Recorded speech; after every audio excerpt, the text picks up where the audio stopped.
नमस्कार दोस्तों, एक बार फिर से आपका स्वागत है और आप सब बहुत अच्छे होंगे, ये हम उम्मीद करते हैं और आप सबकी तैयारी बहुत अच्छी चल रही होगी, ऐसा हम आशा करते हैं। और अ, आज गाइज़ इस वीडियो में हम आपको 5 टॉपिक्स के ऊपर दोबारा जैसा कि आपको पता है लगातार 2-3 दिन से हम इन्हीं टॉपिक्स के ऊपर चर्चाएँ कर रहे हैं, तो वही 5 टॉपिक्स आज इसमें हैं, इसी के ऊपर हम आज चर्चा करेंगे। इसके साथ-साथ गाइज़ मैं आपको ये बता देना चाहता हूँ कि जैसा कि आपने कमेंट्स किया था कि वॉइस नरेशन, वर्ब या रीजनिंग और मैथ्स और ग्रामर एरर से रिलेटेड वीडियो भी और बनाएँ। तो गाइज़ मैं आपको बता देता हूँ कि ये इन 5 टॉपिक्स के ऊपर ये क्लास रहेगी और एक क्लास और आने वाली है। उसके बाद में गाइज़ सैटरडे से आपको इनके अलावा जो टॉपिक बच रहे हैं, उन टॉपिक्स के ऊपर आपकी क्लासें आएँगी और मैथ्स और रीजनिंग का भी हम पॉसिबली इंक्लूड करने वाले हैं। तो इन सबको हम इंक्लूड करते हुए चलेंगे और आपके सिलेबस को कवर कराने की कोशिश करेंगे। मॉडल पेपर आपको अच्छे से अच्छे जो प्रीवियस ईयर के हैं वो सारे हम प्रोवाइड करवाएँगे। आशा करते हैं कि आपका पेपर इन सब का सहयोग आपके पेपर में ज़रूर मिले आप लोगों को। तो इसी उम्मीद के साथ तो हम ये नया वीडियो स्टार्ट करते हैं गाइज़, तो बने रहिए। आ जाइए गाइज़ दोबारा से वीडियो में। एकाग्रचित्त होकर आपको पढ़ाई करनी है, जितना भी मैं बताऊँगा उसको ध्यान से सुनना है और सारी चीज़ें मैं बकवास नहीं बताऊँगा, बहुत अच्छी-अच्छी चीज़ें मैं आपको इसमें बताने वाला हूँ गाइज़। और गाइज़ दूसरा मैं आपको बताना चाहता हूँ कि आप सबसे एक ही उम्मीद हमारी रहती है कि आप चैनल को लाइक करें, आपको वीडियो पसंद आ रही है लाइक करें, अपने दोस्तों के साथ इसको शेयर करें और जिन लोगों ने अभी तक सब्सक्राइब नहीं किया है वो चैनल को सब्सक्राइब करें, जिससे कि हमें मोटिवेशनल मिलता रहे और हम आपके लिए ऐसी अच्छी-अच्छी वीडियो और इन टॉपिक्स पर लाते रहें। तो चलो गाइज़ अब शुरुआत करते हैं। अ अ एरर स्पेलिंग एरर से हम इसमें सबसे पहले शुरुआत करेंगे गाइज़। तो ये है स्पेलिंग एरर हमारी। हाँ, तो स्पेलिंग एरर से हम सबसे पहले गाइज़ शुरुआत करेंगे। तो पहला है गाइज़ एम्बेसडर का स्पेलिंग है यहाँ पर। तो एम्बेसडर का गाइज़ स्पेलिंग तो आप देख लीजिए, कॉमन स्पेलिंग होता है, तो इसमें जो भी एरर है वो आप देख लीजिए एम्बेसडर का स्पेलिंग। दूसरा है गाइज़ अप्रोच, तो अप्रोच का ये स्पेलिंग इसमें करेक्ट है। तीसरा है गाइज़ हाइट का स्पेलिंग, तो उसमें हाइट में आपका ये करेक्ट स्पेलिंग है। चौथा गाइज़ गाइडेंस का है और गाइडेंस में ये स्पेलिंग होती है GUIDANCE। इसको ज़रूर ध्यान रखें क्योंकि इस स्पेलिंग में नंबर थर्ड और नंबर फोर्थ इन दोनों में कंफ्यूज रहते हैं, तो नंबर फोर्थ वाली है ये करेक्ट होती है गाइज़ गाइडेंस का। अगला क्रिमिनल का है गाइज़, तो इसमें क्रिमिनल का ये वाला राइट है। नेक्स्ट है कैलेंडर का है गाइज़, कैलेंडर का भी आप ध्यान रखें क्योंकि कैलेंडर में आप जो 3 नंबर का है इसमें और इसमें कंफ्यूज हो जाते हैं गाइज़, तो इसको विशेष ध्यान रखें। नेक्स्ट है इनोसेंट, तो इनोसेंट का गाइज़ ये स्पेलिंग होता है। और अगला है लेनिएंट का, तो लेनिएंट का गाइज़ ये होता है। तो इस तरीके से गाइज़ आपके करेक्ट स्पेलिंग एरर की जो थी उनका हमने आपका ये क्लास लिया पूरा 8 इसमें आज एरर हमने आपको काउंट करवाई। तो गाइज़ अब आगे वीडियो में बढ़ते हैं। अगला टॉपिक है ये गाइज़ वन वर्ड का टॉपिक है। करेक्ट एरर हम आपको स्पेलिंग एरर जो वो हम आपको ऐसे ही करवा देंगे कि उसमें समझने का ऐसा कुछ होता नहीं है जिसमें कि हम आपको एक्स्ट्रा कुछ समझाएँ। इसलिए वो हम आपको टिक करवाते हैं खाली, तो ताकि आप भी स्पेलिंग जो अब हमने आपको बताई उनको आप याद करते रहें, आपकी नज़र में रहें और अगर ऑप्शन में आ जाए तो आप उनको फट से कर दें। अब समझने की चीज़ें गाइज़ यहाँ से स्टार्ट होती है, जो वन वर्ड है इनमें हम समझने की कोशिश करेंगे और आप भी इनको ध्यान से सुनिए और इनमें ही समझने का होता है। जैसा कि पहला क्वेश्चन है that which can not be moved. आप क्वेश्चन को समझिए कि क्या कह रहा है, that which can not be moved. Moved means गति करना, जो आ, गति ना कर सके उसको क्या कहते हैं, जो मूव ना कर सके, जो हलचल ना कर सके उसको क्या कहते हैं गाइज। तो उसको गाइज कहेंगे इमोबाइल। इमोबाइल इसमें ऑप्शन दिया था, तो इसीलिए हम इसको इमोबाइल कहते हैं कहेंगे। तो इमोबाइल का मतलब होता है गतिहीन। बाकी इमूवेबल भी इसको आप कह सकते थे, अगर ऑप्शन में इमूवेबल आता तो उसका भी मतलब गतिहीन होता। बाकी हम ये 4 ऑप्शन हैं, साथ साथ इनका भी हम पॉसिबली बताते चलेंगे, क्योंकि रेशनल का मतलब होता है तर्क संगत। रेशनल का मतलब होता है तर्क संगत। इरेडिकेबल का मतलब होता है उन्मूलन योग। इरेडिक्ट इरेडिक का मतलब होता है उन्मूलन करना और इरेडिकेबल उन्मूलन करने योग। और इंसॉल्वेंट जो कि स्पेलिंग आपकी कई बार आ चुकी है गाइस, इसमें इंसॉल्वेंट का मतलब होता है दिवालिया।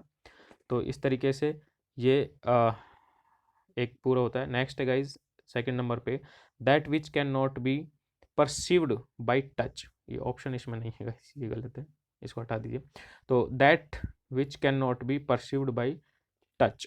परसीव्ड का मतलब होता है गाइज महसूस करना, कि जिसको टच स्पर्श से महसूस ना किया जा सके, जिसको स्पर्श से महसूस ना न किया जा सके, उसको कहेंगे गाइज, उसको क्या कहते हैं? तो उसको कहते हैं इंटेंजिबल। इंटेंजिबल, इंटेंजिबल का मतलब होता है अमूर्त। इंटेंजिबल का मतलब होता है अमूर्त। तो अमूर्त होता है जिसकी कोई मूर्त नहीं होती, उसको हम टच नहीं कर सकते, तो उसको कहेंगे जो टच ना किया जा सके। अब जैसे इसमें आप देखेंगे स्पेलिंग जो देखेंगे, ट्रांसपेरेंट, ट्रांसपेरेंट का मतलब होता है पारदर्शी, ठीक है। ओपेक्यू, इसका मतलब होता है अपारदर्शी, समझ गए। और अगला है ट्रांसकुलेंट, सॉरी, ट्रांसकुसेंट, सॉरी ट्रांसलूसेंट। ट्रांसलूसेंट इसका मतलब भी होता है पारदर्शी। तो गाइज जिसको टच ना किया जा सके वो होता है इंटेंजिबल। इंटेंजिबल में अमूर्त। तो आप इनको स्पेलिंग में इसलिए बताता हूँ कि आपको याद रहे, कभी भी अगर मान लीजिए कोई ऐसी स्पेलिंग आ जाए, कोई भी ऐसा वन वर्ड आ जाए कि जिसको टच किया जा सके, ठीक है, तो वो होता है टेंजिबल, और जिसको ना किया जा सके वो होता है इंटेंजिबल। तो आप ऐसे समझते हुए चलें। नेक्स्ट है गाइज इसमें the killing of human beings. The killing of human beings, मनुष्यों की हत्या। मनुष्यों की हत्या, मानव की हत्या, उसको क्या कहते हैं? उसको गाइज कहेंगे होमिसाइड। उसको गाइज कहते हैं होमिसाइड। होमिसाइड का मतलब होता है मानव की हत्या करना, उसको होमिसाइड कहते हैं। जैसे और इसमें अगर जैसे आप देखेंगे तो अगला जैसे एक ऑप्शन में देख रहा है पेट्रीसाइड, जिसको हमने कल भी बताया था, पिछली वीडियो में बताया था। पेट्रीसाइड मतलब पितृहंता, पिता की हत्या करने वाला, पिता की जो हत्या करता है उसको पेट्रीसाइड बोलते हैं। तो ये भी वन वर्ड अगर आ जाए कि जो अपने फादर को खुद ही किल कर दे, खुद ही उसकी मार दे, उसको कहते हैं पेट्रीसाइड। और सुसाइड का आपको पता ही है, आत्महत्या करना। और इन्फेंटिसाइड ये भी वन वर्ड में आता है गाइस। तो इन्फेंटिसाइड का मतलब होता है शिशु हत्या। तो इन्फेंट्स की किलिंग होती है, किलिंग ऑफ इन्फेंट्स, उसको बोलते हैं इन्फेंटिसाइड। तो यहाँ पे जो क्वेश्चन है किलिंग ऑफ ह्यूमन बींग, इसका होगा होमिसाइड। अगला है guys something which is out of use. Something which is out of use, ये शायद हमने एक दिन आपको इडियम फ्रेज में भी बताया था, आउट ऑफ डेट। तो आउट ऑफ यूज इनका सेम ही मतलब होता है। आउट ऑफ यूज जो मतलब अब प्रचलन में नहीं है, उसको क्या कहेंगे? उसको कहेंगे ऑब्सोलेट। ऑब्सोलेट का मतलब होता है अप्रचलित, जो प्रचलन में नहीं है उसको ऑब्सोलेट कहेंगे। अगला गाइस, अगर हम आप इसके स्पेलिंग देखने चाहते हैं बाकी ऑप्शंस की, तो वो भी हम आपको इसमें बता देते हैं। सॉरी, कैटेस्ट्रॉफी, जैसे इसमें स्पेलिंग थी कैटेस्ट्रॉफी, इसको कहते हैं आपदा। आपदा होती है उसको कैटेस्ट्रॉफी कहते हैं। कॉमन मतलब होता है सामान्य, और डिजास्टर का मतलब भी आपदा होती है गाइस। जैसे कोरोना की एक डिजास्टर ही था, तो इस तरीके से तो इनका भी आप मीनिंग देख सकते हैं। लेकिन जो something which is out of date, जो आउट ऑफ डेट है, इस अप्रचलित है, उसको कहते हैं ऑब्सोलेट। तो आप इनको जरूर ध्यान रखें। नेक्स्ट है guys the study of population, जनसंख्या का अध्ययन। स्टडी ऑफ पॉपुलेशन, जनसंख्या का अध्ययन, उसको क्या कहेंगे? तो जैसे देखिए ऑप्शन में आपके हैं, ऑप्शन में है जैसे बायोग्राफी। बायोग्राफी को तो हम जीवनी कहेंगे। जैसे एक पिछले उसमें हमने वीडियो में पढ़ा था कि किसी की लाइफ हिस्ट्री के बारे में जो दूसरा लिखता है, रिटन बाय अदर्स, उसको बायोग्राफी कहते हैं। और रिटन बाय सेल्फ होती है लाइफ हिस्ट्री, उसको कहते हैं ऑटोबायोग्राफी। तो ये बायोग्राफी है जो किसी दूसरे के द्वारा लिखी जाती है, तो ये पॉपुलेशन का अध्ययन है नहीं, इसमें तो जीवनी का अध्ययन होता है। ऑर्थोग्राफी, ऑर्थोग्राफी का मतलब गाइज एक तरीके से शब्दावली होती है, तो ये भी नहीं है। डेमोग्राफी, डेमोग्राफी का मतलब होता है गाइज जनसांख्यिकी, तो ये इसमें करेक्ट आंसर रहेगा जनसांख्यिकी। स्टडी ऑफ पॉपुलेशन, जनसांख्यिकी जिसमें पॉपुलेशन का अध्ययन किया जाता है, उसको कहते हैं डेमोग्राफी। तो इसका करेक्ट आंसर है गाइस डेमोग्राफी। अगला जो है कोरियोग्राफी है। तो कोरियोग्राफी आपने मैं एक पिछली वीडियो में बताया था, जिसमें डांस का, जिसको अरेंजिंग और क्रिएटिंग डांस होता है, उसको कोरियोग्राफी कहते हैं। तो गाइज इस तरीके से ये आपके यहाँ पे 5 पूरे होते हैं। अगला है गाइज 6 नंबर का something that is hidden. Something that is hidden, इसका मतलब होता है जो हिडन है, कुछ छिपा हुआ है, जिसमें कुछ छिपाया गया है, जो हिडन है, उसको क्या कहेंगे? उसको गाइज कहते हैं मिस्ट्री। मिस्ट्री में से होता है रहस्य, आपने भी सुना होगा यार इसमें क्या मिस्ट्री है, तो उसको कहते हैं रहस्य। तो जो छुपा हुआ होता है उसको रहस्य कहते हैं। बाकी आप स्पेलिंग इसमें देखेंगे तो डाउट, डाउट का मतलब होता है संदेह। और जैसे सरमन, सरमन का मतलब होता है सेरमन का मतलब होता है उपदेश। और डिस्टॉर्ट, डिस्टॉर्ट का मतलब होता है विकृत। ठीक है। तो स्पेलिंग आपको हम बताते चलते हैं, बाकी आपको इनकी कोई ज़रूरत है नहीं, काम की है नहीं। आपको मिस्ट्री ध्यान रखना है, जो हिडन होता है उसको मिस्ट्री कहते हैं। नेक्स्ट है गाइज रिडक्शन इन टैक्स और डिबेट, ओ सॉरी डिबेट नहीं, डेट। रिडक्शन इन टैक्स या और डेट, मतलब टैक्स में से होता है कर और डेट में से होता है कर्जा। तो या तो कर या कर्जे में रिडक्शन करना, कमी करना, उसको क्या बोलते हैं गाइज? उसको गाइज बोलते हैं रिबेट। रिबेट में से होता है छूट देना, कुछ छूट देते हैं उसको रिबेट बोलते हैं। इनकम टैक्स की रिबेट, जैसे आपने वर्ड सुने होंगे कभी, इनकम टैक्स में रिबेट दे दी, छूट दे दी। आप नौकरी में आएंगे तब आप ये सारी चीज़ें भी सुनोगे, तो उसको कहते हैं रिबेट। एस्टिमेट का मतलब होता है अनुमानित, कोई जैसे हम कहते हैं कि यार हमें ये काम करना है लेकिन इसकी यार कॉस्ट कितनी लगेगी, तो एक अनुमान दे देते हैं, उसको एस्टिमेट बोलते हैं, तो उसको एस्टिमेट कहेंगे हम। और जैसे प्रीफेस होता है, प्रीफेस का मतलब होता है प्रस्तावना, ठीक है गाइज। और रैंसम, रैंसम होता है, रैंसम उसको कहते हैं फिरौती को। जैसे मान लीजिए कोई आपकी कोई चीज़ चुरा के ले गया और फिर कहता है कि इतने पैसे दो तब हम आपको ये चीज़ दे देंगे, तो उसको कहते हैं रैंसम, रैंसम। अगला है गाइज रिजल्टिंग इन डेथ और ending in disaster. Resulting in death और एंडिंग इन डिजास्टर, इसका मतलब होता है कि जिसका परिणाम या तो डेथ की ओर, मृत्यु की ओर ले जाता है, या एंडिंग इन डिजास्टर, या आपदा में समाप्त हो जाता है, आपदा की ओर समाप्त करता है, तो उसको क्या कहेंगे? तो उसको गाइज कहते हैं फैटल। फैटल में से होता है घातक, जानलेवा, ठीक है, तो उसको जानलेवा कहेंगे गाइज। बाकी आप जैसे इसमें देखोगे ऑप्शन, जैसे डेजर्ट है, डेजर्ट, तो ये गाइस डेजर्ट वो वाला डेजर्ट नहीं है जिसमें रेगिस्तान जिसको बोलते हैं, उसका मतलब होता है DESERT, उसकी स्पेलिंग ये होती है, मतलब डेजर्ट की, इसका मतलब होता है रेगिस्तान। और ये जो डेजर्ट है DESSERT, इसका मतलब होता है मिठाइयाँ। डेजर्ट इसका मतलब होता है मिठाइयाँ। बाकी जैसे इरेटिक है, इसमें इरेटिक का मतलब होता है अनियमित। और एपिक्योर है, एपिक्योर जो महाकाव्य होते हैं ना हमारे, जैसे महाभारत एक महाकाव्य है, तो उसको एपिक्योर कहते हैं गाइस। तो नेक्स्ट गाइस है a voice that can not be heard, एक ऐसी आवाज़ जिसको सुना ना जा सके, ऐसी आवाज़ जिसको सुना ना जा सके उसको कहते हैं इनऑडिएबल, जो सुनाई ना दे उसको कहते हैं इनऑडिएबल। लेकिन गाइस जैसे आप इसमें देखोगे एक ऑप्शन है अनहर्ड, तो आप कहीं जल्दबाजी में सोचोगे कैन नॉट बी हर्ड, तो उसको कह देंगे अनहर्ड। ऐसा नहीं है, अनहर्ड का मतलब होता है अनसुना, अनहर्ड का मतलब कुछ अलग होता है। इसको गाइस कहते हैं अनसुना करना होता है, उसको अनहर्ड कहते हैं। तो वो, और इसमें कह रहा है कि जो आवाज़ सुनाई ना दे रही उसको क्या कहेंगे? तो ये अनसुने में क्या और आवाज़ सुनाई ना दे उसमें फ़र्क ये होता है। इनऑडिएबल, इनऑडिबल मतलब जो सुनाई ना दे उसको कहते हैं कि जो आवाज़ आई लेकिन हमें सुनाई नहीं दी, वो सुनाई नहीं दी उसको कहते हैं इनऑडिबल। और उसका ये होगा कि जो आवाज़ सुनाई ना दे उसके लिए इनऑडिबल करेक्ट आंसर होता है। लेकिन अनहर्ड भी आप अगर सोचें कि यार इसमें अनहर्ड भी है और कहीं हर्ड को देख के इधर हर्ड है, इसको देख के कहीं अनहर्ड, तो अनहर्ड मतलब अनसुना। अनसुना उसको कहते हैं जो मतलब खूब सुनाई दे रहा है, सब कुछ सुनाई दे रहा है लेकिन हम उसको आप मन मर्जी से उसको अनसुना कर रहे हैं, उसको अनहर्ड कहते हैं गाइज। तो ये आप ये ध्यान रखें। नेक्स्ट है guys high sea waves caused by under water earthquake. Under water earthquake, पानी के अंदर अर्थक्वेक, भूकंप आने से, पानी के अंदर भूकंप आने से जो समुद्र में हाई वेव्स, उच्च तरंगें उत्पन्न हो जाती है, उनको क्या कहते हैं? तो उनको गाइज सुनामी कहते हैं। लेकिन सुनामी की स्पेलिंग टी से शुरू होती है, आप ये जरूर ध्यान रखें, TSUNAMI, सुनामी, उसको सुनामी कहेंगे। बाकी जैसे टोर्नेडो है, टोर्नेडो का मतलब होता है बवंडर होता है। और हरिकेन है, हरिकेन का मतलब भी एक तरीके से तूफान होता है हरिकेन। और साइक्लोन चक्रवात होता है, ये आप सबको पता है। तो गाइज इस तरीके से ये 10 यहाँ पर वन वर्ड आपके कंप्लीट होते हैं। बहुत ही इंपॉर्टेंट वन वर्ड है गाइज, इनको जरूर आप ध्यान रखें और बार बार रिवाइज करते रहें। अगली है गाइज अपोजिट का होता है, अपोजिट हम अगला कराने वाले हैं। तो इसको एंटोनिम्स भी बोलते हैं, अपोजिट भी है, आपको वहाँ देख के पहचानना होगा। ये आपकी ड्यूटी है कि आपको पहचानना है कि वो पूछ रहा क्या है, ये आपको सबसे पहले पहचानना है, क्योंकि आपको गलत नहीं करके आना है। कहीं आप पूछे एंटोनिम्स और आप कर आओ सिनोनिम्स का, ऐसा नहीं करना है। तो देखिए गाइज, अगर जैसे हम अब शुरू करते हैं, पहला क्वेश्चन है जैसे एस्टिमेट, जो अभी हमने बताया था, एस्टिमेट का मतलब होता है अनुमानित होता है, अनुमान करना। तो इसका अपोजिट क्या होगा? एक तो अनुमान होता है, तो अनुमान नहीं चाहिए, हमें इसका अपोजिट चाहिए, तो मतलब एक्चुअल। एक्चुअल का मतलब होता है वास्तविक। तो जैसे इसमें ऑप्शन था असेसमेंट, असेसमेंट का मतलब होता है आकलन करना, ठीक है। कंक्लूड का मतलब होता है निष्कर्ष।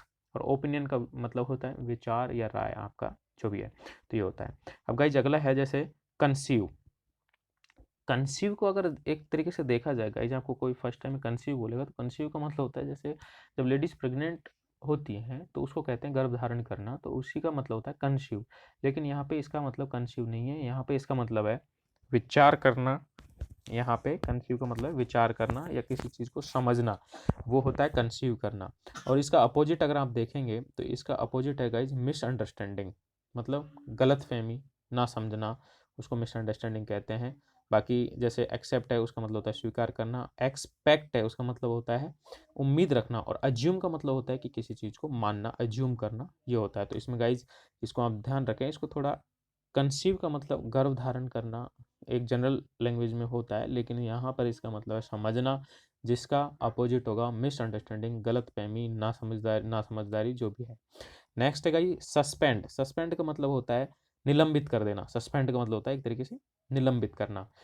तो जैसे कोई कर्मचारी होता है तो उसको कहते हैं तो इसको सस्पेंड कर दिया, तो वो ये सस्पेंड है यहाँ पे, निलंबित करना। तो इसका गाइज होगा अपोजिट कायम रखना, तो इसका परसिस्ट में होता है कायम रखना। ठीक है गाइज, तो परसिस्ट का मतलब होता है कायम रखना। लेकिन जैसे आप ऑप्शन में देख रहे हैं सीज, सीज का मतलब होता है, कहते हैं ना कि उसका सामान सीज कर दिया, मतलब उसका बंद करना, सीज करना उसको कहते हैं डिसकंटिन्यू, बंद कर देना, आगे कंटिन्यू नहीं करना, बंद कर देना। एलिमिनेट, एलिमिनेट करना, एलिमिनेट मतलब हटा देना है। ठीक है गाइज, तो ये होता है। अब अगला है गाइज ट्रांसक्विल। ट्रांसक्विल जो कि आपका कई बार मेरे ख्याल से पिछले उस में भी आ चुका है, तो आप इनका ध्यान रखा करें। ट्रांसक्विल का मतलब होता है एक तरीके से शांत, जो पीसेबल होता है, जो पीस मतलब शांति, तो पीसेबल शांति के योग होता है, उसको कहते हैं ट्रांसक्विल। लेकिन इसका गाइज अपोजिट जब देखेंगे आप, तो अपोजिट होता है वॉयलेंट। वॉयलेंट का मतलब हिंसा, जहाँ शांति नहीं है कुछ भी, वो वॉयलेंट होता है। तो इसका ट्रांसक्विल का अपोजिट हो जाएगा गाइज इन ऑप्शंस के हिसाब से वॉयलेंट। और अगला जैसे क्विट है, क्वाइट, क्वाइट क्यूट नहीं, क्वाइट है। क्यूट का QUITE होता है, क्यूट वो अलग होता है। ये क्वाइट है, क्वाइट मीन्स शांत। काम, काम मीन्स शांत, और इजी, इजी मीन्स आसान, तो वो भी इसका होता है। तो ट्रांसक्विल का गाइज वायलेंट हो जाएगा। नेक्स्ट है गाइज श्रेड। नेक्स्ट गाइज है श्रूड। श्रूड, श्रूड का मतलब होता है गाइज श्रूड, हाँ। तो अगला है गाइज श्रूड। श्रूड का मतलब होता है चालाक जो होते हैं उनको कहते हैं श्रूड। तो तो इसका अपोजिट हम अगर देखते हैं तो अपोजिट इसका क्या होगा, जो चालाक ना हो। तो अब जैसे आप देखेंगे क्लेवर, क्लेवर का मतलब तो ऑलरेडी होता है चतुर होना, चालाक होना। और जैसे अगला ये है ब्रेनी, ब्रेनी का मतलब दिमाग वाला। और आर्टिफुल, आर्टफुल, आर्टफुल का मतलब होता है जो कपटी होते हैं ना इंसान, कपट, छल कपट करने वाले, उनको आर्टफुल कहते हैं। तो नेवी है, इसका ऑप्शन है नेवी। नेवी का मतलब होता है जो निष्कपट होता है, भोले वाले होते हैं, निष्कपट हो, उनको नैव, नैव बोलते हैं, नेवी नहीं नैव, नाइव, सॉरी नाइव। प्रोनाउंसिएशन पे काफ़ी बार मैं जब बोलता हूँ वीडियो में तो मेरे को माइंड में स्किप हो जाता है और मैं कुछ और बोल देता हूँ, तो आप इसका थोड़ा ध्यान रखें, मतलब आप स्पेलिंग देख लें, मेरा ये एकदम फॉलो ना करें, काफ़ी बार मेरे दिमाग से निकल जाता है, इसलिए मैं आपको कह रहा हूँ गाइस। तो इसका होगा नाइफ, श्रेड का नाइफ। अगला गाइज सस्पिशियस। सस्पिशियस में होता है संदेह में होता है, उसको कहते हैं हम सस्पिशियस। तो इसका एंटोनिम्स देखना है हमें, नहीं तो अगर हम सिनोनिम्स देखते तो डाउटफुल भी हो सकता था। सस्पिशियस संदिग्ध, और डाउटफुल भी संदिग्ध होता है, लेकिन इसका हम देख रहे हैं एंटोनिम्स। तो इसका एंटोनिम्स हो जाएगा गाइज ट्रस्टवर्थी, जो संदिग्ध है। सस्पिशियस तो मतलब भरोसेमंद, ट्रस्टवर्थी का मतलब होता है भरोसेमंद, तो इसका भरोसेमंद हो जाएगा, ट्रस्टवर्थी इसका आंसर हो जाएगा। बाकी डाउटफुल का मतलब तो आपको है ही संदेही। और जलस, जलस का मतलब है ईर्ष्या करना, और एक दिन हमने आपको बताया था उसमें जेड था, JEALOUS, उस जलस का मतलब होता है उत्साह, और इसमें सिर्फ जे का फर्क होता है, यहाँ पे जे लगता है, इस जे का मतलब होता है जलस, ईर्ष्या करना। तो गाइज नेक्स्ट है, नेक्स्ट हम चलते हैं मिटिगेट। मिटिगेट का मतलब होता है गाइस एक तरीके से कम करना। मिटिगेट का मतलब होता है कम करना या धीमा करना, दो इसके वर्ड आप दे सकते हैं। धीमा करना मतलब स्लो कर देना, उसको कहते हैं मिटिगेट। तो इसका अगर आप एंटोनिम्स देखोगे इन चार ऑप्शन के हिसाब से, तो इसका होगा इंटेंसिटी। इंटेंसिटी का मतलब होता है तीव्रता, तेज, इंटेंसिटी। तो जैसे ऑप्शन है काफ़ी सरल सरल से ऑप्शन है, जैसे काम मीन्स शांत, पहले भी आ चुका है, इजी आसान, ठीक है। और ये क्या है पैसिफाई, पैसिफाई का मतलब होता है शांत, तो ये ऑप्शन है। अगला है गाइज सुपरफ्लुअस, सुपरफ्लुअस उसको बोलते हैं, ज़रूरत से ज़्यादा होता है उसको सुपरफ्लुअस बोलते हैं गाइज। तो सुपरफ्लुअस का यहाँ पर क्या एंटोनिम्स होगा? सुपरफ्लुअस का होगा ज़रूरत से ज़्यादा। तो हमें ज़रूरत से ज़्यादा नहीं, जितनी ज़रूरत है उतना ही, तो ज़रूरत से ज़्यादा नहीं चाहिए। तो अब इसमें ऑप्शन में देखेंगे हम पहले, तो क्या है? एक्सेसिव, एक्सेसिव तो ऑलरेडी मतलब अत्यधिक उसको कहेंगे। और नेसेसरी, नेसेसरी होता है आवश्यक। और लेविश तो मतलब होता है खर्चीला, जो पहले भी आ गया है, आपको ध्यान ध्यान रखना। अबेंडेंट का मतलब होता है प्रचुर मात्रा में, पर्याप्त, प्रचुर मात्रा में। तो सुपरफ्लुअस हद से ज़्यादा, ज़रूरत से ज़्यादा। तो ज़रूरत से ज़्यादा नहीं, सिर्फ ज़रूरत, नेसेसरी, तो इसका ऑप्शन हो जाएगा नेसेसरी। नेक्स्ट है गाइज ह्यूमिलिटी। ह्यूमिलिटी मतलब होता है नम्रता, विनम्रता, ठीक है। तो ह्यूमिलिटी का मतलब ये होता है। तो अब जो विनम्र नहीं है उसका हो जाएगा। तो इसमें जैसे है एरोगेंस, एरोगेंस में होता है घमंडी, पाखंडी। ये स्पेलिंग काफ़ी बार आ रहा है स्पेलिंग, तो आप इसका ध्यान रखें एरोगेंस का।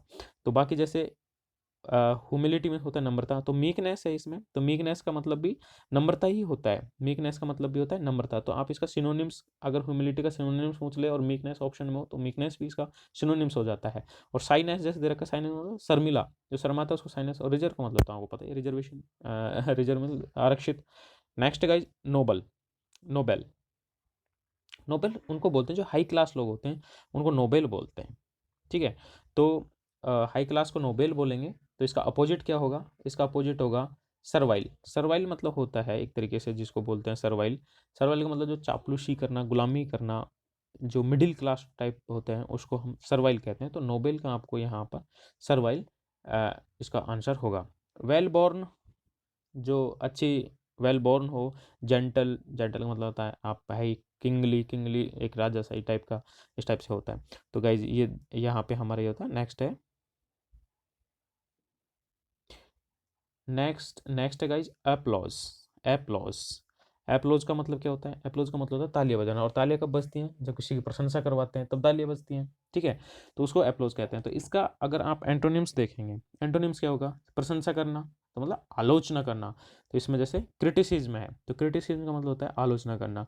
तो एप्लॉज, तालियां बटवाना, इसकी विपरीत हो जाएगा क्रिटिसिज्म। बाकी आप जैसे ऑप्शन देखेंगे, एक्लेम, एक्लेम का मतलब होता है शांत। चीयर्स, चीयर्स का मतलब वही खुशी में जो चीयर्स करते हैं वो चीयर्स हो जाता है। प्रेज का मतलब होता है प्रशंसा करना। तो इस तरीके से गाइज आपके एंटोनिम्स हैं जो यहाँ पर कंप्लीट होते हैं। तो ये 11 एंटोनिम्स हमने आपके कंप्लीट कराए। नेक्स्ट है, तो अगला क्वेश्चन आता है guys, select the one which best express. Best express का मतलब क्या होता है? जो सबसे अच्छे इस तरीके से जो एक्सप्रेस है, मतलब सिनोनिम्स, पर्यायवाची। तो ये गाइज पर्यायवाची है। फर्स्ट है हमारा इलोप। इलोप, इलोप का मतलब होता है कि जो साथ पलायन करते हैं या फरार हो जाते हैं उसको कहते हैं इलोप। अब इसका अगर आप देखेंगे कि पर्यायवाची क्या है, जो नीचे ऑप्शन है इनमें से, तो देखिए जैसे कैप्चर है, कैप्चर का मतलब होता है कब्जे में लेना। स्टे मतलब ठहरना। रिमेन मीन्स जो रिमेन रह जाता है, जो रहना होता है एक तरीके से, शेष जो रह जाता है उसको कहते हैं रिमेन। तो एब्सकॉन्ड, एब्सकॉन्ड का मतलब होता है फरार होना। तो इसका क्या आंसर हो जाएगा इस एब्सकॉन्ड। तो इलोप का पर्यायवाची एब्सकॉन्ड। नेक्स्ट है इवेड। इवेड का मतलब होता है गाइज बचना, बच करके निकल जाना या बचना, उसको कहते हैं इवेड।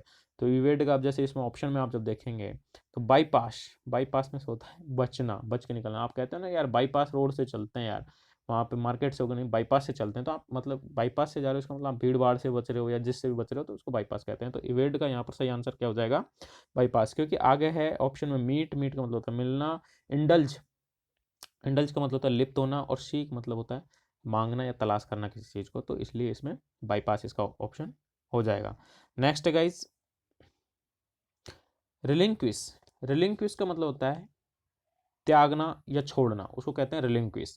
अब इसका ऑप्शन में यहाँ पे जो है देखिए क्या फिट बैठेगा ऑप्शन सिनोनिम्स। क्योंकि कीप मिस होता है रखना, अज्यूम मिस होता है मान लेना, ठीक है। और मेंटेन मिस होता है मेंटेन करना। मेंटेन को हिंदी में मुझे ध्यान नहीं रहा क्या कहते हैं, मेंटेन, मेंटेन करना। और डिस्कार्ड का मतलब होता है उसको रद्द कर देना या छोड़ देना। तो इसलिए इसका option guys, best express word बोलते हैं ना सिनोनिम्स, इसलिए इसका रिलिंक्विश, छोड़ना, तो इसको डिस्कार्ड कहते थे, रद्द कर दो, छोड़ दो, डिस्कार्ड कर दो। अगला है गाइस 4 नंबर पे इवेंचुअल। इवेंचुअल का मतलब होता है फाइनल, जो अंतिम होता है ना उसको इवेंचुअल बोलते हैं। तो अंतिम होता है उसको इवेंचुअल बोलते हैं गाइस। तो अब इसका जो सिनोनिम्स होगा वो क्या होगा? देखिए ऑप्शन में देखिए, इंटरमीडिएट, इंटरमीडिएट इवेंचुअल का नहीं हो सकता। इंटरमीडिएट, मीडिएट करना, इंटर इंटरमीडिएट इसको क्या कहते हैं यार, दो के बीच में जो इंटरमीडिएट होता है ना, बिचौलिया टाइप, उसको इंटरमीडिएट कहते हैं। हाँ, इसका प्रिलिमिनरी प्राथमिक होता है। अल्टीमेट, अल्टीमेट का मतलब होता है फाइनल। तो इवेंचुअल का मतलब फाइनल होता है, अंतिम होता है। अल्टीमेट का मतलब भी फाइनल होता है, तो इसलिए गाइज इसका ये हो जाएगा, क्योंकि प्रायर का मतलब होता है पहले। तो आप इस तरीके से इनको देखते रहें। फोरबिड का मतलब होता है गाइज मना करना। फोरबिड का मतलब क्या होता है, मना करना या मना करना होता है। तो अब इसका ऑप्शन देखेंगे हम। मना करने के समानार्थी कौन सा शब्द है, तो बैन का मतलब होता है बैन कर देना, मना कर देना, बंद कर देना। और ग्रांट का मतलब होता है अनुमोदित करना। परमिट का मतलब अलाउ करना, परमिशन देना। और अलाउ का मतलब आज्ञा देना। तो इसका बैन करना इसका ऑप्शन हो जाएगा guys. Fragile, next guys fragile. Fragile उसको कहते हैं जो बिल्कुल नाजुक होते हैं ना, उनको हम फ्रेजाइल कहते हैं। और नाजुक का मतलब जो भंगुर होते हैं, जैसे टूट जाते फूट जाते हैं बहुत हल्के से, उनको कहते हैं फ्रेजाइल। ठीक है, उनको फ्रेजाइल कहते हैं। तो फ्रेजाइल का इसमें क्या होगा, जैसे देखते हैं ऑप्शन देखते हैं। टफ, टफ का मतलब होता है कठोर। और स्टर्डी, स्टर्डी का मतलब होता है मजबूत। और हैरी, हैरी इसका मुझे भी नहीं पता क्या होता है। लेकिन ब्राइटल, ब्राइटल का मतलब होता है गाइस भंगुर, जो बहुत आसानी से नाजुक होता है, जो टूट जाए फूट जाए। तो इसका, तो इसलिए फ्रेजाइल का आंसर हो जाएगा इसमें ब्रिटाइल। नेक्स्ट है गाइस एनवी। एनवी, एनवी का मतलब होता है ईर्ष्या करना। इसका होता है ईर्ष्या करना। तो जैसे अब ईर्ष्या करने का इसमें समानार्थी कौन सा होता है, कंफर्ट का मतलब होता है आरामदायक। और प्लीजर का मतलब होता है आनंदित। काइंड का मतलब दयालु। तो हैट्रेड, हैट्रेड का मतलब होता है घृणा करना। तो गाइज इसका घृणा करना हो जाएगा। नेक्स्ट है गाइज आठवां हारमनी। हारमनी का मतलब होता है सद्भावना। हारमनी का मतलब होता है सद्भावना। अब सद्भावना का इसमें पर्यायवाची देखेंगे आप, जैसे ऑप्शन में देखें क्लैश। क्लैश का मतलब तो होता है संघर्ष करना। और डिसएग्रीमेंट असहमति। और कंसेंसस, कंसेंसस का मतलब होता है गाइस आम सहमति। तो सद्भावना का पर्यायवाची आम सहमति हो जाएगा, क्योंकि फाइटिंग का मतलब होता है लड़ाई। तो इस तरीके से आप इनको ऑप्शन ढूंढेंगे। नेक्स्ट है गाइस जैसे डिस्पेयर। डिस्पेयर का मतलब होता है गाइस निराशा। डिस्पेयर का मतलब होता है निराशा। अब आप इसमें देखेंगे ऑप्शन में निराशा। अब निराशा का समानार्थी ढूंढना आपका। चीयर का मतलब तो वही होता है खुशी में जो करते हैं, चीयर्स करते हैं वो। और फेथ का मतलब होता है आस्था। ट्रस्ट का मतलब होता है विश्वास एक तरीके से। तो मिजरी, मिजरी का मतलब होता है दुखद, दुखी। तो गाइज इसका आपका ऑप्शन हो जाएगा misery. Next guys index. Next है इंडेक्स। तो इंडेक्स का क्या होगा, इंडेक्स तो वो होता है ना, जैसे हम कोई भी बुक्स खोलते हैं तो कहते हैं यार इसमें इंडेक्स में देखो यार क्या क्या है। तो मतलब जहाँ पे हमें सब कुछ मिल जाए, सूचकांक सूचित कर दे कुछ, तो सूचकांक, इंडेक्स को कहते हैं सूचकांक। तो सूचकांक का यहाँ पर देखिए समानार्थी क्या हो सकता है। डिसऑर्डर का मतलब तो होता है जो क्रम में ना हो। और नेगलेक्ट का मतलब होता है उपेक्षा करना। और डिसमिस का मतलब होता है रद्द कर देना, बर्खास्त कर देना। और गाइड का मतलब होता है गाइड करना, मार्गदर्शन करना। तो इंडेक्स भी मार्गदर्शन करता है और ये गाइड भी, तो इसलिए गाइड करना इसका आंसर हो जाएगा गाइज। अब है अगला अमेंड। अमेंड का मतलब होता है सुधार करना, एक तरीके से अमेंड सुधार करना होता है। तो अब गाइज इसका ऑप्शन देखेंगे आप, तो जैसे इम्पेयर, इम्पेयर का मतलब होता है खराब करना। अल्टर, अल्टर तो इसका राइट आंसर है ही। अल्टर तो इसका राइट आंसर है। अल्टर का मतलब होता है परिवर्तन करना या बदलना, अमेंड करना। ठीक है। और रिड्यूस का मतलब तो होता है कमी करना। और वो वर्सन, वर्सन का मतलब तो होता है गाइस खराब। तो अमेंड, अमेंड का हो जाएगा अल्टर गाइस इसमें। नेक्स्ट है गाइस टेस्टिफाई। टेस्टिफाई ये आखिरी है इसका। तो टेस्टिफाई, टेस्टिफाई का मतलब होता है गाइस जैसे सर्टिफाई करना, प्रमाणित करना, उसको कहते हैं टेस्टिफाई। या गवाह देना या प्रमाणित करना, उसको टेस्टिफाई कहते हैं। अब जैसे आप इस ऑप्शन में देखेंगे, अनाउंस मतलब घोषणा करना। और डिनाई मीन्स मना करना। और वीटो, वीटो पावर होती है अमेरिका के राष्ट्रपति की टाइप जैसे वीटो। और नेगेट, नेगेट का मतलब नकारना। तो टेस्ट भाई प्रमाणित करना। तो इनका आप तीन में से कोई ऑप्शन बैठ रहा है क्या, नहीं बैठ रहा ना, तो सीधी बात है अनाउंस करना ही इसका ऑप्शन हो जाएगा। तो इस तरीके से गाइस ये हमारे आपके सिनोनिम्स होते हैं। अब आपके ईडियम्स हैं, बहुत अच्छे ईडियम आज मैं लेके आया हूँ, इनको आप एक बार जरूर देखें। ईडियम शुरू करते हैं गाइस। ईडियम, तो जैसे पहला है at any cost. At any cost मतलब हम कहते हैं ना किसी भी कीमत पर, तो उसको कहते हैं एट एनी कॉस्ट। अब किसी भी कीमत पर, तो इसका क्या हो जाएगा, आप इसका चारों ऑप्शन से देखेंगे। तो देखो पर्सनली तो होता है व्यक्तिगत, तो इसका किसी भी कीमत से कोई लेना देना नहीं है।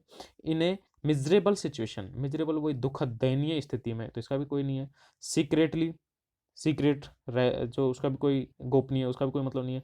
Under any circumstances, under any circumstances मतलब किसी भी परिस्थिति में। सर्कमस्टांसेस का मतलब होता है परिस्थितियों में। तो अंडर एनी मतलब किसी भी परिस्थितियों में, तो इसका राइट आंसर हो जाएगा गाइस अंडर एनी सर्कमस्टांसेस। अगला है guys an iron will. An iron will ये ऑप्शन नहीं है, ये गलत है, ये इसमें शामिल नहीं है गाइस, इसको आप मिटा देना।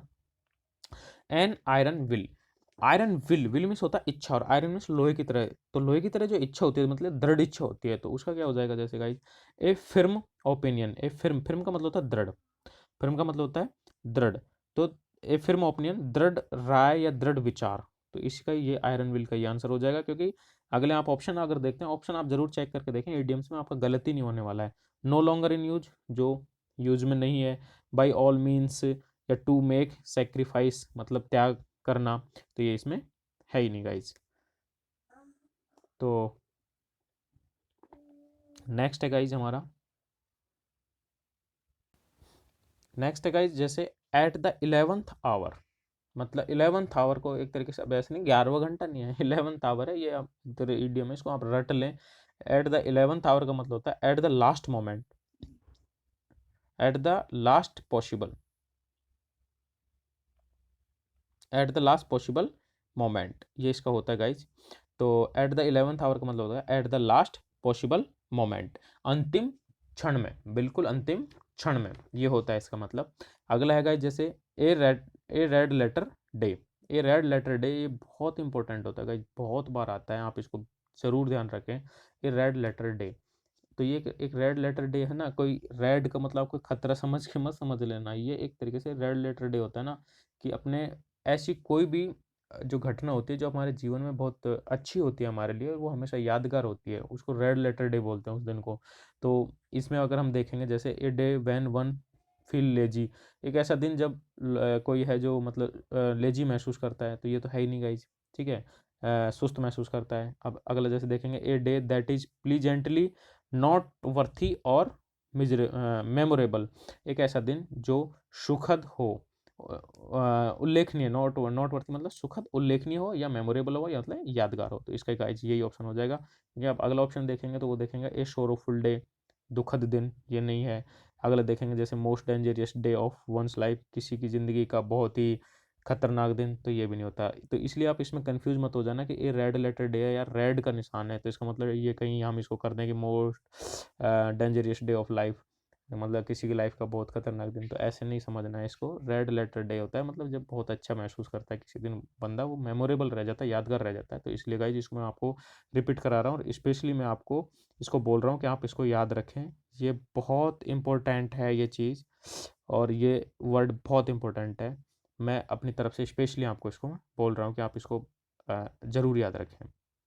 अगला है guys chicken hurted, chicken hurted का मतलब होता है जैसे चिकन मतलब मुर्गी का, मुर्गे का, तो हर्टेड मतलब दिल, तो मुर्गे का मतलब मुर्गा, इसको बोलते हैं कि बहुत डरपोक टाइप का होता है, तो चिकन हर्टेड आपको इस तरह से याद होता है, चिकन मतलब डरपोक टाइप होता है, तो उसको कहते हैं फियरफुल, भयभीत होता है ना वो, चिकन हर्टेड।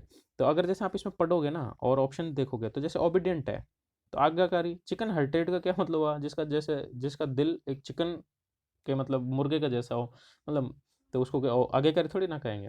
तो जैसे करेजियस है, साहसी, ये भी नहीं कहेंगे, डाउटफुल, संदिग्ध, तो ये भी नहीं कहेंगे, तो ये फियरफुल होता है, तो गाइज ये फियरफुल होता है, तो फियरफुल मतलब भयभीत होना।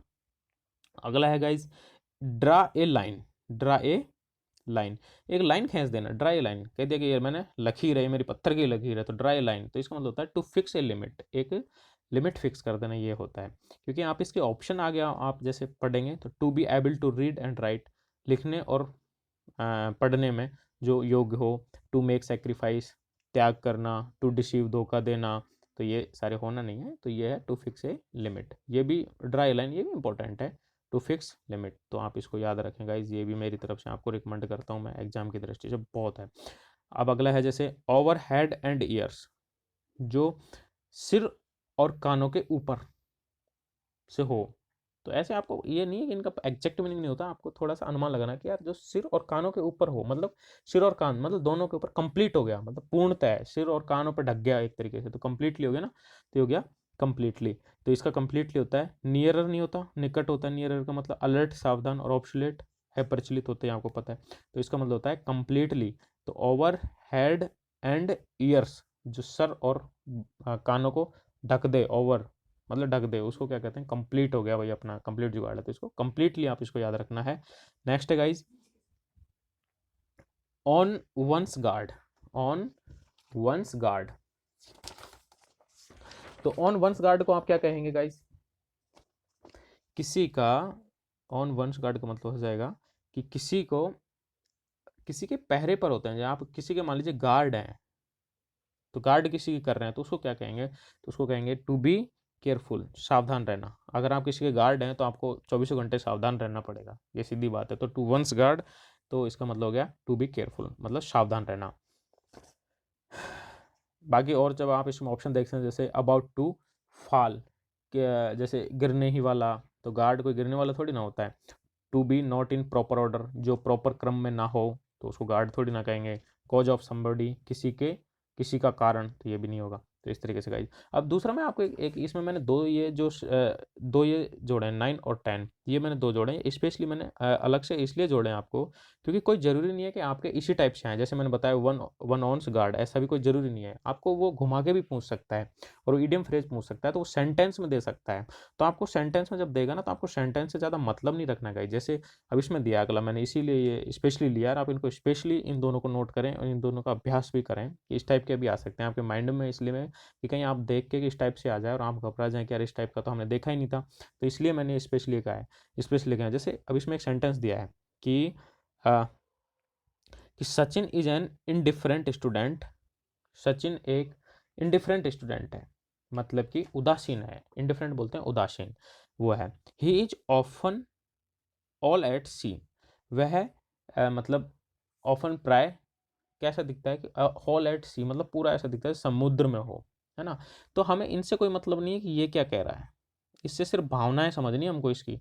बाकी हमारा जो मैन मोटिव है वो तो इनको लेके है कि ऑल एट सी का मतलब क्या है। मैन ईडियम तो इसमें पूछा है उसने, ईडियम फ्रेज तो इसमें पूछा है, ना कि इसमें। बाकी ये तो हमें सेंटेंस का है और इससे हमें भावना को पता चल रहा है कि क्या हो सकता है। तो ऑल एट सी का मतलब क्या है कि ऑल एट सी मतलब संपूर्ण सी में, समुद्र में है। तो अब देखिए क्या है, इन ए स्टेक ऑफ शॉक। अब हम कह सकते हैं स्टेक ऑफ शॉक मतलब एक शौक की स्थिति में होना। तो भाई उसको कोई सदमा लग गया हो कि सचिन एक उदासीन लड़का है, ही इज ऑफन, तो वह हमेशा सदमे में रहता है, तो ऐसा तो नहीं है। तो इसका मतलब ये नहीं होगा। वेरी नॉलेजेबल, नॉलेजेबल तो इसका मतलब ही नहीं बैठता।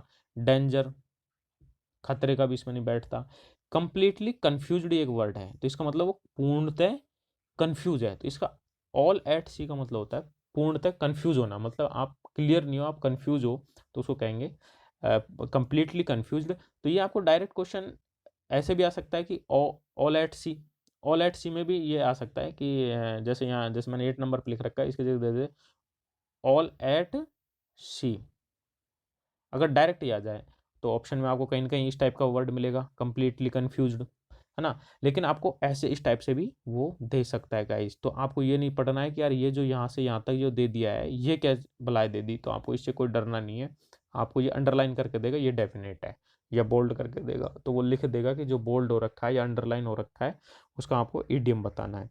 तो इस तरीके से भी सेंटेंस आ सकते हैं। अब जैसे अगला क्वेश्चन है, आई am waiting for the old man, I am waiting for the old man. मैं किसी इसका मतलब ये नहीं कि वो किसी वो ओल्ड आदमी के लिए पता नहीं वेट कर रहा है, क्यों कर रहा है।